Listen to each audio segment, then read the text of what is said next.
ইশরাককে মেয়রের দায়িত্ব হস্তান্তরের দাবিতে ব্লকেট, সারা দেশে আন্দোলনের হুমকি, আইনি জটিলতাকে দোষেন উপদেষ্টা।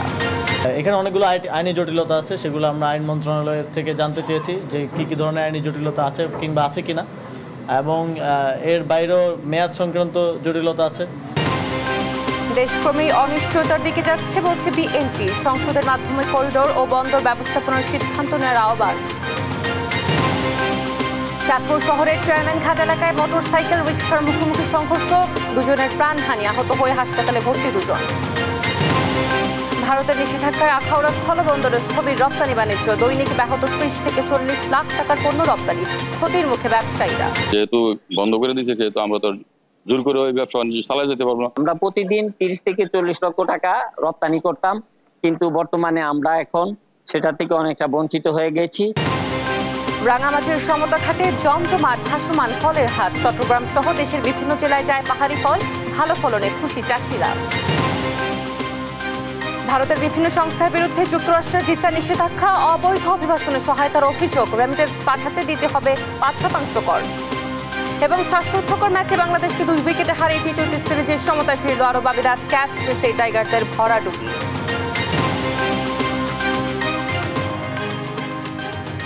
দেখছিলেন শিরোনামগুলো, সংবাদ সকালে আপনাদের সঙ্গে রয়েছি আমি অতসী সেন। এবারে পুরো খবর। ইশরাককে ঢাকা দক্ষিণ সিটি মেয়রের দায়িত্ব বুঝিয়ে দেওয়া ও উপদেষ্টা আসিফ মাহমুদের পদত্যাগের দাবিতে পঞ্চম দিনের মতো বিক্ষোভ মিছিল ও ব্লকেট কর্মসূচি করেন ইশরাকের সমর্থকরা। বিকেলে সংবাদ সম্মেলনে দাবি আদায়ের আগ পর্যন্ত অবস্থান কর্মসূচি অব্যাহত রাখার হুঁশিয়ারি দেন তারা।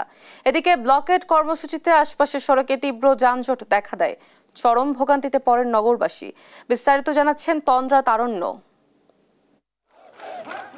বিএনপি নেতা ইশরাককে মেয়রের দায়িত্ব বুঝিয়ে দেওয়ার দাবিতে দক্ষিণে নগর ভবনের সামনে বিএনপি নেতাকর্মীদের লাগাতার বিক্ষোভে উত্তাল গুলিস্তান এলাকা। গেল 4 দিনের মতো সোমবার সকাল থেকেই ঢাকা দক্ষিণ সিটি কর্পোরেশনের সামনে জড়ো হন বিএনপি নেতাকর্মীরা। পরে নগর ভবন থেকে গুলিস্তান গোলাপশাহ মাজার বঙ্গ মার্কেট সড়কে ব্লকেট দেয় তারা। বেলা বাড়ার সঙ্গে সঙ্গে নগরের বিভিন্ন ওয়ার্ড থেকে মিছিল এসে বাড়তে থাকে জমায়েত। পরে আন্দোলনকারীরা নগর ভবনের মূল ফটকে তালা লাগিয়ে দেন। এ সময় নেতাকর্মীদের উজ্জীবিত রাখতে নগর ভবনের মূল ফটকের সামনে হয় কনসার্ট। অংশ আমরা ইশরাকের জন্য আসি, আনন্দ করছি, ফুর্তি করছি। ইশরাকের বিকল্প নেই উল্লেখ করে নেতাকর্মীরা জানান তাকে মেয়রের চেয়ারে বসালেই আন্দোলন স্থগিত করবেন তারা। ইলেকশন কমিশন গেজেট জারি করেছে এবং গ্যাজেট জারির পরে এই যে শপথ নিয়ে টালবাহানা এই সরকারের, তাই আজ জনগণ নেমে এসেছে এই শপথের দাবিতে। ঢাকা মহানগর দক্ষিণের যে সাধারণ জনগণ আছে, ঢাকাবাসী আছে, তারা তাদের সেবার জন্য আজকে এখানে রাস্তায় দাঁড়িয়েছে এবং তারা অবিলম্বে দাবি করে যে মেয়র ইশরাককে আদালতের রায় যেটা সেটা কার্যকর করা হোক। এখনো কেন আমাদের এই দাবিটা মেনে নেওয়া হচ্ছে না? ইঞ্জিনিয়ার ইশরাকের মেয়রের শপথ পড়াবার দাবিতে আমরা এখানে আছি। বিকেলে নতুন কর্মসূচির ঘোষণা দেন ঢাকা দক্ষিণের সাবেক সচিব ও আন্দোলনের সমন্বয়ক মশিউর রহমান। মঙ্গলবার সকাল 10টা থেকে বিকেল 4টা পর্যন্ত নগর ভবনের সামনে হবে অবস্থান কর্মসূচি।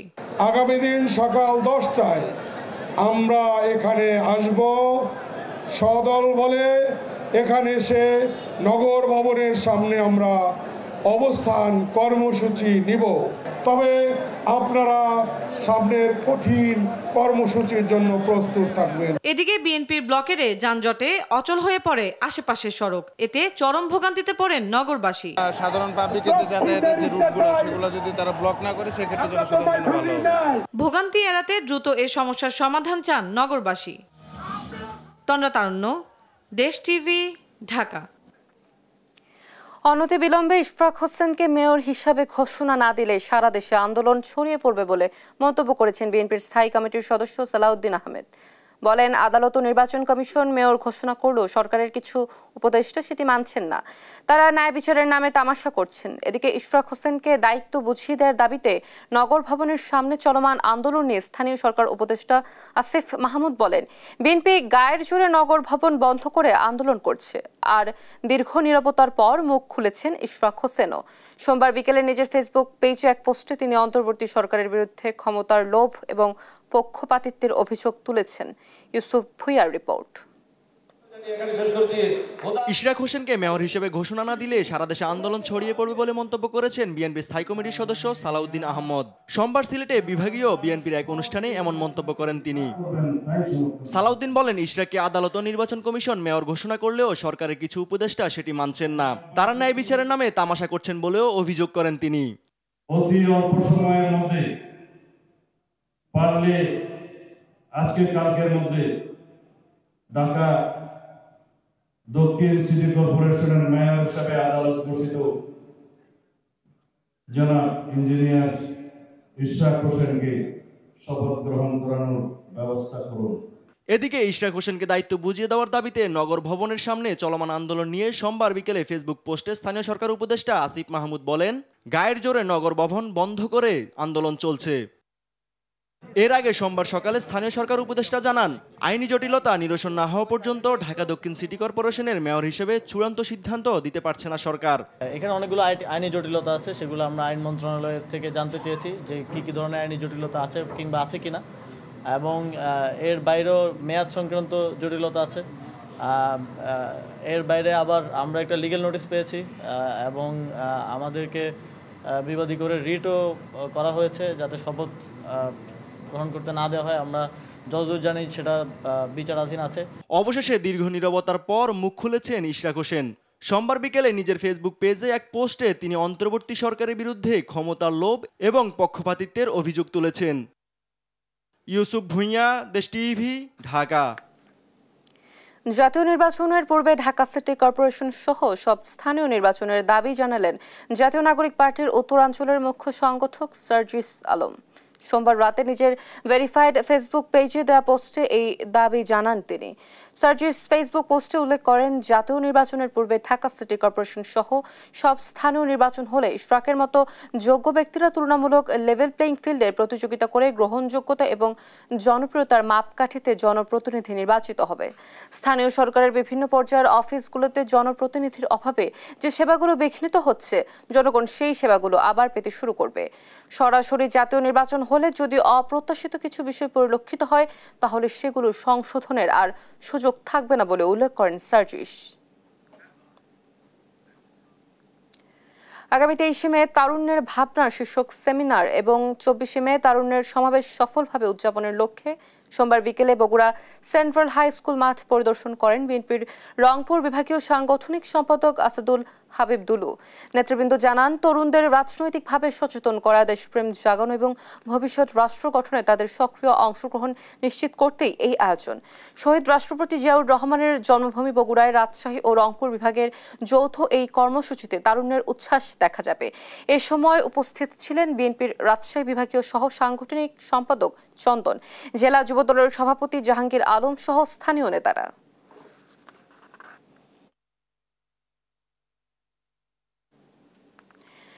আগামী বাজেট প্রণয়নে স্বচ্ছতা ও সমন্বয়ের অভাব দেখছেন সিপিডির সম্মানীয় ফেলো ডক্টর দেবপ্রিয় ভট্টাচার্য।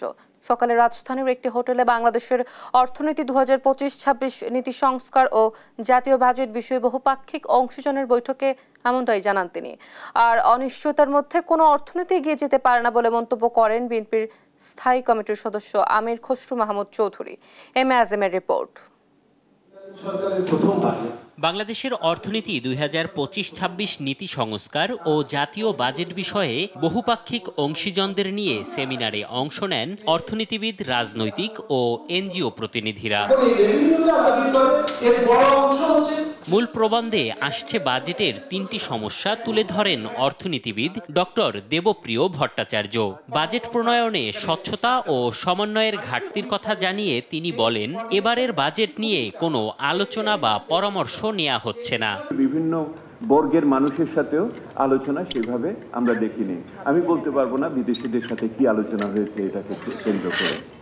2 নম্বর হলো, আমরা দেখলাম না যেটুকু ওনারা করছেন তার ভিতরে সমন্বয়ের অভাব, এবং ওনারা এক একজন সাইলোর মতো কাজ করেন সরকারের ভিতরে।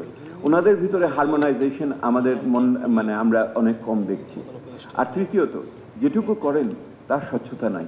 বাজেটের সামাজিক সুরক্ষা খাতের বরাদ্দের 70%ই ভুক্তভোগীরা পায় না বলে দাবি করেন বেসরকারি সংস্থার প্রতিনিধিরা। বিভিন্ন খাত নিয়ে নতুন করে ভাবনার তাগিদও দেন তারা।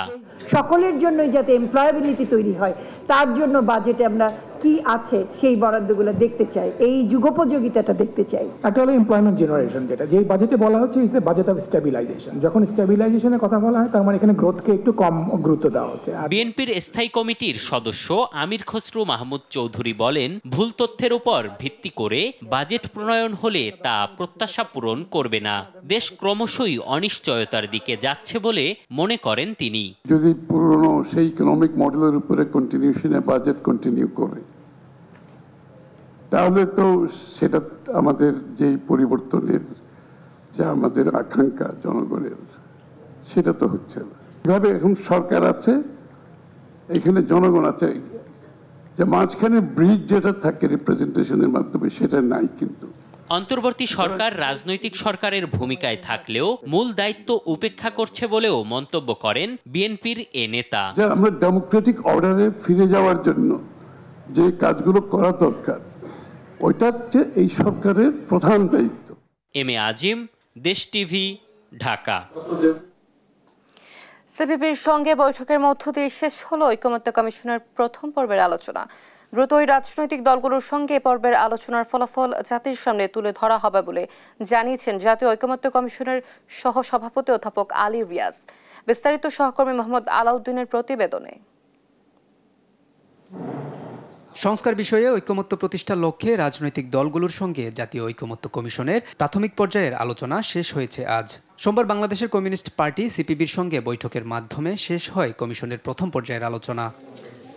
আলোচনার শুরুতে কমিশনের সহসভাপতি আলী রিয়াজ বলেন, রাজনৈতিক দলগুলোর সঙ্গে প্রথম পর্বের আলোচনার ফলাফল শীঘ্রই জনসমক্ষে তুলে ধরা হবে। আর যেসব বিষয়ে মতভিন্নতা রয়েছে তা দ্বিতীয় পর্বে আলোচনা করে জাতীয় সনদ তৈরিতে অগ্রসর হবে বলেও জানান তিনি। আমরা আলোচনায় যতদূর অগ্রগতি অর্জন করেছি সেটা পরে খুব শিগগিরই যতদূর সম্ভব দ্রুততার সঙ্গে আমরা সকলকে অবহিত করব। গত 2 মাসের এই আলোচনায় আমরা অনেক বিষয়েই বিভিন্ন রাজনৈতিক দলগুলোর সাথে একমত হয়েছি। এই নিয়ে আমরা সর্বশেষ সর্বমোট 33টি রাজনৈতিক দলের সঙ্গে আলোচনা অনুষ্ঠিত হয়েছে। দ্বিতীয় পর্যায়ের এই আলোচনার প্রস্তুতি এখন চলছে। আমরা আশা করছি যে সমস্ত বিষয়ে ভিন্নমত আছে সেগুলো নিয়ে আমরা পরবর্তী সময়ে বিষয়ভিত্তিকভাবে আলোচনা করতে পারব। বৈঠক শেষে বাংলাদেশের কমিউনিস্ট পার্টি সিপিবির সাধারণ সম্পাদক রুহিন হোসেন প্রিন্স বলেন, সব ক্ষেত্রে রাষ্ট্রের ক্ষমতার মালিক জনগণ, সেটি প্রতিষ্ঠা করতে হবে। এ সময় প্রশাসনিক কারসাজি বিলুপ্ত করে অন্তর্বর্তী সরকারকে সুষ্ঠু, গ্রহণযোগ্য ও অবাধ নির্বাচনের আহ্বানও জানান তিনি। আমাদের সামনে একটা প্রধান কাজ হচ্ছে সুষ্ঠু, গ্রহণযোগ্য, অবাধ নির্বাচন করা।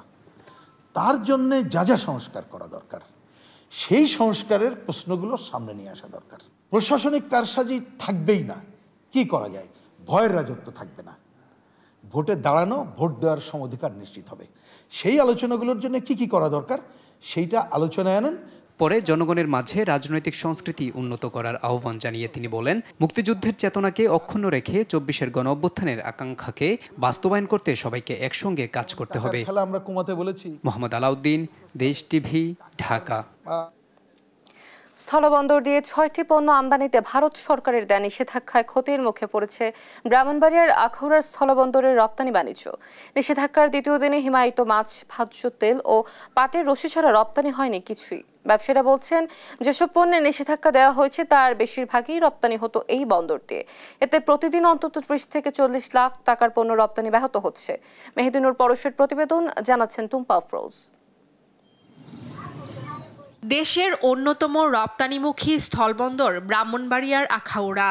এ বন্দর দিয়ে ভারতের 7 সিস্টার খ্যাত 7টি অঙ্গরাজ্যে প্রতিদিন হিমায়িত মাছ, শুটকি, ভোজ্য তেল, তুলা বর্জ্য, প্লাস্টিক পণ্য, পিভিসি সামগ্রী, প্রক্রিয়াজাত খাবার সহ 12 ধরনের পণ্য রপ্তানি হয়। তবে সম্প্রতি ভারত সরকার 6টি পণ্য আমদানিতে নিষেধাজ্ঞা দেয়ায় নতুন করে সংকটে পড়েছে এ বন্দরের রপ্তানি বাণিজ্য। নিষেধাজ্ঞা থাকায় এ বন্দর দিয়ে রপ্তানি হওয়া তুলার বর্জ্য প্রক্রিয়াজাত খাবার, প্লাস্টিক পণ্য সহ পিভিসি পাইপ বন্দরে আসেনি। তবে দ্বিতীয় দিনে 44 টন হিমায়িত মাছ, 135 টন ভোজ্য তেল ও 19 টন পাটের রশি ভারতে রপ্তানি করা হয়। ব্যবসায়ীরা বলছেন, রপ্তানিতে গুরুত্বপূর্ণ ভূমিকা রাখা এসব পণ্য নিষেধাজ্ঞার আওতায় থাকায় প্রতিদিন 30 থেকে 40 লাখ টাকার রপ্তানি আয় কমেছে। এতে ক্ষতির মুখে ব্যবসায়ীরা। আমাদের তো আসলে আর কোনো করার ব্যবস্থা নেই, যেহেতু বন্ধ করে দিয়েছে, সেহেতু আমরা তো জোর করে ওই ব্যবসা চালিয়ে যেতে পারবো না। আমরা প্রতিদিন 30 থেকে 40 লক্ষ টাকা রপ্তানি করতাম, কিন্তু বর্তমানে আমরা এখন সেটা থেকে অনেকটা বঞ্চিত হয়ে গেছি। যেগুলা বিধি নিষেধের আওতায় পড়ছে, আমাদের এই পোর্ট দিয়া এই পণ্যগুলোই বেশি দায়িত্ব। দ্রুত সময়ের মধ্যে দুই দেশের কূটনৈতিক পর্যায়ে এটা আলোচনা করে আমাদের এই রপ্তানিটাকে সচল করা। এতে নিষেধাজ্ঞার আওতায় থাকা পণ্য বন্দরে না আসায় রপ্তানি আয় কমার কথা জানান এই কর্মকর্তা। এই পোর্ট দিয়ে ভারতে প্রায় 30 টন এক্সপোর্ট হচ্ছে, আর নিচে ভারতেও নিষেধাজ্ঞার ফলে আগে যেতে প্রায় গাড়ি সংখ্যা অর্ধেকে নেমে আসছে। 2024-25 অর্থবছরে আখাউড়া স্থলবন্দর দিয়ে রপ্তানি আয় বেড়ে দাঁড়িয়েছিল 453 কোটি টাকায়। নিউজ ডেস্ক, দেশ টিভি। 2 দিনের সফরে মঙ্গলবার ঢাকা সফরে আসছেন নরওয়ের আন্তর্জাতিক উন্নয়ন প্রতিমন্ত্রী স্টাইন রেনাতে জেহিম। তার সফরে রোহিঙ্গা সমস্যা প্রাধান্য পাবে। পররাষ্ট্র মন্ত্রণালয় জানিয়েছে, 2 দিনের বাংলাদেশ সফরে তিনি কক্সবাজারের রোহিঙ্গা ক্যাম্প পরিদর্শনে যাবেন। ঢাকা সফরকালে তিনি অন্তর্বর্তী সরকারের প্রধান উপদেষ্টা ডক্টর মোহাম্মদ ইউনূস, প্রধান উপদেষ্টার জাতীয় নিরাপত্তা উপদেষ্টা ও রোহিঙ্গা সমস্যা ও অগ্রাধিকার প্রাপ্ত বিষয়াবলী সংক্রান্ত বিশেষ প্রতিনিধি খলিলুর রহমান, পররাষ্ট্র উপদেষ্টা মোহাম্মদ তৌহিদ হোসেন ও পরিবেশ, বন ও জলবায়ু এবং পানি সম্পদ উপদেষ্টা সৈয়দা রিজওয়ানা হাসানের সঙ্গে সাক্ষাৎ করার কথা রয়েছে। প্রতিমন্ত্রী রোহিঙ্গা ক্যাম্প পরিদর্শনের পাশাপাশি বাংলাদেশে থাকা নরওয়ের কিছু প্রকল্প, জলবায়ু উন্নয়ন ইস্যু নিয়ে আলোচনা হতে পারে। বৃহস্পতিবার সকালে ঢাকা ত্যাগ করার কথা রয়েছে নরওয়ের প্রতিমন্ত্রীর।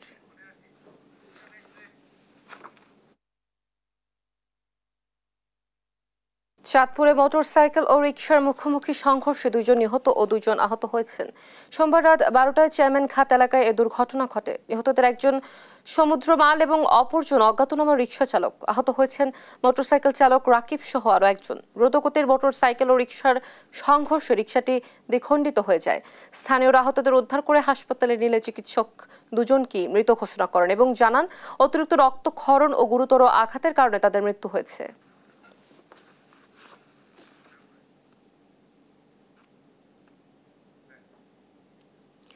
সাভারে প্রকাশ্যে এক যুবককে গুলি করে নির্মমভাবে হত্যা করেছে দুর্বৃত্তরা। সোমবার রাত 9:30টার দিকে বিএনপির সাবেক এমপির বাড়ির সামনেই ঘটনা ঘটে।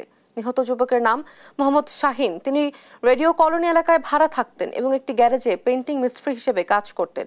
ঘটনার খবর পেয়ে সাভার থানা পুলিশ, গোয়েন্দা পুলিশ ও র্যাব ঘটনাস্থল পরিদর্শন করে এবং সিসিটিভি ফুটেজ সংগ্রহ করে তদন্ত শুরু করেন।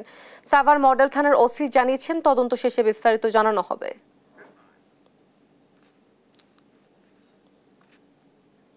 মুন্সিগঞ্জের শ্রীনগর উপজেলা স্বাস্থ্য কমপ্লেক্সে বিলকিস নামে এক নারীকে স্বর্ণের চেইন চুরির অভিযোগে গাছের সাথে বেঁধে মারধরের ঘটনা ঘটেছে।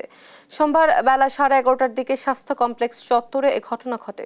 এ সময় একজনের স্বর্ণের চেইন চুরির অভিযোগ ওঠে অভিযুক্ত বিলকিসের বিরুদ্ধে। পরে তাকে গাছের সাথে বেঁধে মারধর করা হয় এবং তার ভিডিও ধারণ করা হয়। পরবর্তীতে ভিডিওটি সামাজিক যোগাযোগ মাধ্যমে ছড়িয়ে পড়ে। পরে পুলিশ এসে তাকে উদ্ধার করে থানায় হেফাজতে নেন। শারীরিক নির্যাতনের ফলে আহত হলেও তার অবস্থা গুরুতর নয়।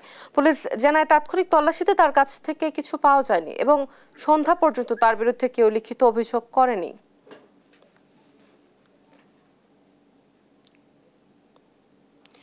উনিশশো সালের 20 মে চা বাগানের লেবার লাইনের পরাধীনতার শৃঙ্খল ভেঙে মুল্লুকে চলো আন্দোলন ব্রিটিশ চা বাগান মালিকদের ভিত কাঁপিয়ে দেয়। পণ্ডিত গঙ্গাদয়াল দীক্ষিত ও দেওশরণ ত্রিপাঠীর নেতৃত্বে এই আন্দোলনে চা শ্রমিকদের উপর চালানো হয় নির্মম গণহত্যা। সেই থেকে চা শ্রমিকরা এই রক্তাক্ত দিনটিকে চা শ্রমিক দিবস ঘোষণার দাবি জানিয়ে আসছেন, যদিও তা এখনও আইনি স্বীকৃতি পায়নি। সহকর্মী সালেহ এলাহি কুঠির পাঠানো তথ্যছবিতে জানাচ্ছেন অঙ্কুর চৌধুরী। 1854 সালে সিলেট অঞ্চলের অধিকাংশ চা বাগান ছিল ব্রিটিশদের দখলে। কাজের জন্য ভারতের বিভিন্ন অঞ্চল থেকে নিম্নবর্ণের হিন্দু ও ক্ষুদ্র নৃগোষ্ঠী মানুষদের নানা প্রলোভন দেখিয়ে চা বাগানে নিয়োজিত করা হয়। তবে অল্প সময়ের মধ্যেই তাদের জীবন দুর্বিষহ হয়ে ওঠে। কঠোর পরিশ্রম, মানবেতর জীবনযাপন ও মৃত্যুর মুখোমুখি হতে হয় অনেককে। এই অবস্থার প্রতিবাদে প্রায় 30,000 শ্রমিক তাদের বাড়ি ফেরার উদ্দেশ্যে সিলেট থেকে পায়ে হেঁটে মেঘনা স্টিমার ঘাটে পৌঁছায়।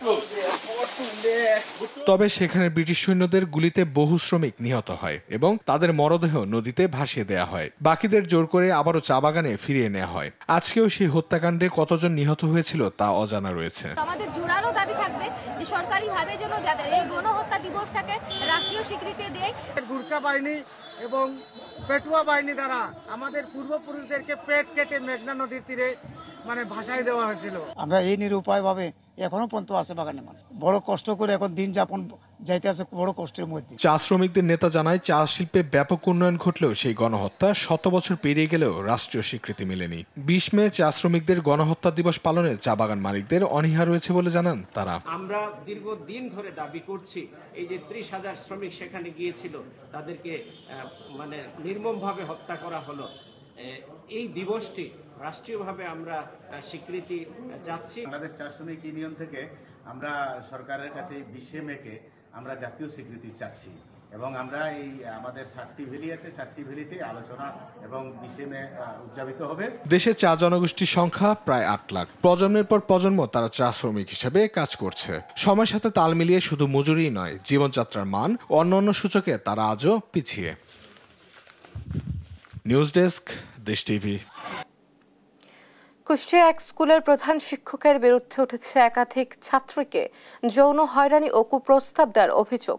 দীর্ঘদিন ধরে নানা প্রলোভন দেখিয়ে রেজাউল করিম নামের ওই শিক্ষক ছাত্রীদেরকে করে আসছিলেন যৌন হয়রানি। বিষয়টি জানাজানি হলে ক্ষোভে ফেটে পড়েন শিক্ষার্থী ও অভিভাবকরা।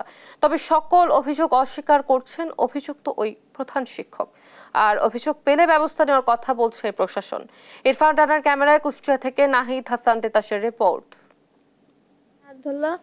হাত ধরে আমার হাতে মুখে চুম খায় আর সকাল 8টায় যেতে বলে, আমি তোমাকে একটা মোবাইল কিনে দেবো। শুনছিলাম কুষ্টিয়া কুমারখালীর চৌরঙ্গী বহুমুখী মাধ্যমিক বিদ্যালয়ে যৌন হয়রানির শিকার হওয়া ভুক্তভোগী এক শিক্ষার্থীর কথা। গত 12ই মে দুপুরে বিদ্যালয়ের লাইব্রেরিতে ডেকে নিয়ে তাকে যৌন হয়রানি করে প্রধান শিক্ষক রেজাউল করিম। মোবাইল ফোন কিনে দেওয়া ও উপবৃত্তির প্রলোভন দেখিয়ে দেয় নানা কুপ্রস্তাব। জড়িয়ে ধরে নিয়ে যাওয়ার চেষ্টা করে বিদ্যালয়ের ওয়াশরুমেও। এরপর থেকে ভয়ে বিদ্যালয়ে যাওয়া বন্ধ করে দিয়েছে ভুক্তভোগী ওই শিক্ষার্থী। এমন ঘটনার সুষ্ঠু বিচার চাই পরিবার। হাতে মুখে চুমু দেয়, হাত কোনো রকম ছেড়ে আমার মেয়ে হাসে আমার কাছে বেঁচে চলে যায়। আমার মেয়ে যদি কিছু, আমি সঠিক বিচার চাই। ওই মাস্টারের উপযুক্ত শাস্তি চাই। এইভাবে মেলা মেয়ের সাথে। দীর্ঘদিন ধরে প্রধান শিক্ষক রেজাউল করিম নানাভাবে স্কুলের একাধিক ছাত্রীকে করে আসছিলেন যৌন হয়রানি। বিষয়টি জানাজানি হলে ক্ষোভে ফেটে পড়ে শিক্ষার্থী ও অভিভাবকরা। অভিযুক্ত ওই শিক্ষকের শাস্তির দাবিতে বিক্ষোভ করেন তারা। আরো অনেকে আমাদের ক্লাসে আরো অনেক মেয়েগুলোর এরকম করছে। তার নামে যে সমস্ত ঘটনাবলী শুনতেছি এগুলো অত্যন্ত নিন্দনীয়। আমরা চাই তার বিচার হোক। স্কুলে পাঠায় কোন ভরসার উপর পাঠাবো? এর আগেও এরকম রিপোর্ট তার পাওয়া গেছে। তবে ছাত্রীদের যৌন হয়রানির বিষয়টি সম্পূর্ণ অস্বীকার করে প্রধান শিক্ষক রেজাউল করিম।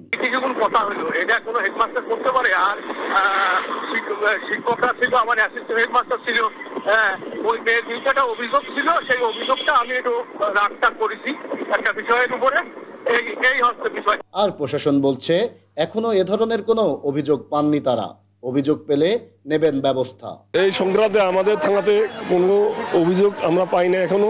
যদি অভিযোগ দেয় আমরা সেই ব্যবস্থা নেব। বিদ্যালয়ের একজন প্রধান শিক্ষকের বিরুদ্ধে ছাত্রীদের যৌন হয়রানির বিষয়টি দ্রুত তদন্ত সাপেক্ষে ব্যবস্থা নেওয়ার দাবি স্থানীয়দের। নাহিদ হাসান তিতাস, দেশ টিভি, কুষ্টিয়া। রাঙামাটির হাটবাজারগুলো এখন নানান মৌসুমি ফলে ভরপুর। আম, কাঁঠাল, লিচু, আনারসের গন্ধে চারদিকে মমো করছে। কীটনাশক মুক্ত হওয়ায় দেশের বিভিন্ন জায়গায় রাঙামাটির মৌসুমি ফলের ব্যাপক চাহিদা রয়েছে। ভালো ফলনে হাসি ফুটেছে চাষির মুখে, তবে দাম নিয়ে আছে হতাশা। সহকর্মী মিশু মল্লিকের তথ্য ছবিতে জানাচ্ছেন সালমা জাহান। ভোর হতেই রাঙামাটির বনরূপার সমতা ঘাটে ভিড়তে শুরু করে একের পর এক ইঞ্জিন চালিত নৌকা। পাহাড়ি এলাকা থেকে বিভিন্ন ধরনের মৌসুমি ফলমূল নিয়ে আসে স্থানীয়রা। আর ঘাটে তরি ভিড়তেই পাইকারদের দরদামে বিক্রি পর্ব শুরু হয়। দরাদরি শেষে নৌকার পণ্যের ঠাঁই হয় ট্রাকে।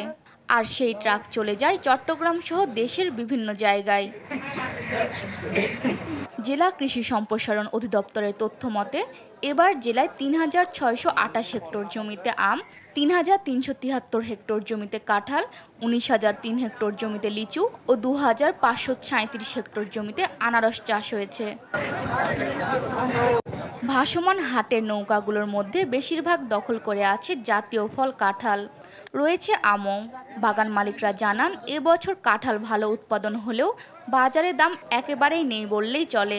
এগুলো তো দাম পাওয়া যায় না এখানে, নতে এই বাজারে একটু কমছে আর কি, ৩০ টাকা ৩৫ টাকা ২৫ টাকা এই ধরনের বেচা কিনা চলতেছে। তাহলে দাম একবার নাই, ২০ টাকা ৩০ টাকা ১৫ টাকা ১০ টাকা এইরকমই বিক্রি করে। এদিকে ফলের দাম এবার বাড়তির দিকে বলছেন পাইকাররা। তো এখানে মাল ভালো আছে, জিনিসটা ভালো আছে, পূর্ণ ভালো, মানে মালটা একটু ভালো, সুন্দর পরিবেশ ভালো দেখে আমরা এখানে আসি। আমি ছোট থেকে ব্যবসা করি, মূলত এখান থেকে মাল নিয়ে যাই। দাম এখানে মূলত বাইরে থেকে একটু এখানে কম, এই কারণে এখানে আসা যাতে এখান থেকে কম দামে নিয়ে আমরা একটু বাইরে বেশি দামে বিক্রি করতে পারি। একাধিকবার বৃষ্টি হয়, এবার ফলের মান ভালো হওয়ার আশা কৃষি বিভাগের। পার্বত্য এলাকার মাটির বৈশিষ্ট্যের কারণে এখানে যতগুলি ফল হয় প্রত্যেকটা ফলই প্লেনল্যান্ডের ফলের চেয়ে টেস্টে একটু উন্নত, মানে ভালো। এই কারণে কিন্তু আপনার পার্বত্য এলাকার ফলের চাহিদা বাইরে একটু বেশি। এই বছর আম, কাঁঠাল, লিচু ও আনারস এই ৪ মৌসুমী ফলের উৎপাদন লক্ষ্যমাত্রা নির্ধারণ করা হয়েছে ২,১০,৭৭০ মেট্রিক টন। নিউজ ডেস্ক, দেশ টিভি।